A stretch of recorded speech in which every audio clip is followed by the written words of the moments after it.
கிருஷ்ணகிரி மாவட்டத்தில் உள்ள விவசாயிகள் வருகிற 26ஆம் தேதிக்குள் தனித்துவ விவசாய அடையாள எண் பெற்றுக்கொள்ள வேண்டுமென கிருஷ்ணகிரி மாவட்ட ஆட்சியர் தினேஷ்குமார் தகவல் தெரிவித்துள்ளார். கிருஷ்ணகிரி மாவட்டத்தில் பாரத பிரதமரின் கௌரவ நிதி உதவி பெறும் 11,131 விவசாயிகள் தனித்துவ அடையாள எண் பெறாமல் உள்ளனர். மத்திய அரசு மூலம் வழங்கப்படும் 2,000 ரூபாய் உதவித்தொகை பெறுவதற்கு தனித்துவ அடையாள எண் கட்டாயமாக்கப்பட்டுள்ளது.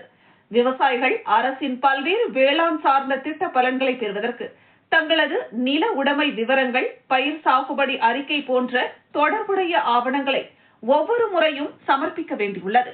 இதில் ஏற்படும் காலதாமத்தை தவிர்க்கும் வகையில் விவசாயிகள் குறித்த நேரத்தில் பயன்பெற ஏதுவாகவும் தமிழ்நாட்டில் வேளாண் அடுக்கு திட்டம் செயல்படுத்தப்பட்டு வருகிறது.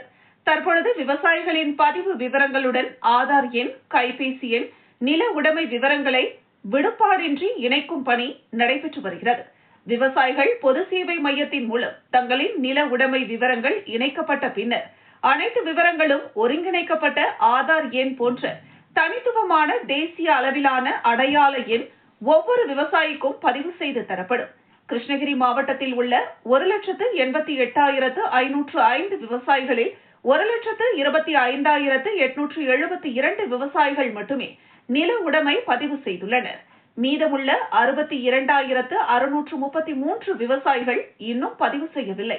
இவற்றில் 11,131 விவசாயிகள் பாரத பிரதமரின் கௌரவ நிதி உதவி பெறும் பயனாளிகள் என்பது குறிப்பிடத்தக்கது. அடையாள எண் இல்லாத விவசாயிகள் வரும் காலங்களில் பிரதம மந்திரி கௌரவ நிதி திட்ட பணிகளை பெற இயலாது. மேலும் பயிர் காப்பீட்டு திட்டம், குறுவை சிறப்பு தொகுப்பு திட்டம் உள்ளிட்ட பல்வேறு திட்டங்களில் பயன்பெற இந்த அடையாள எண் அவசியம். எனவே விவசாயிகள் அருகில் உள்ள பொது சேவை மையம் அல்லது வட்டார வேளாண்மை உதவி இயக்குநர் அலுவலகத்தை தொடர்பு கொண்டு வரும் 26ஆம் தேதிக்குள் தங்களது நில உடைமை விவரங்கள், ஆதார், கைபேசி எண் ஆகிய விவரங்களை அளித்து எந்தவித கட்டணமும் இன்றி விவசாயிகள் பதிவு செய்து அடையாள எண் பெற்று பயனடையலாம் என கிருஷ்ணகிரி மாவட்ட ஆட்சியர் தினேஷ்குமார் கேட்டுக் கொண்டுள்ளார்.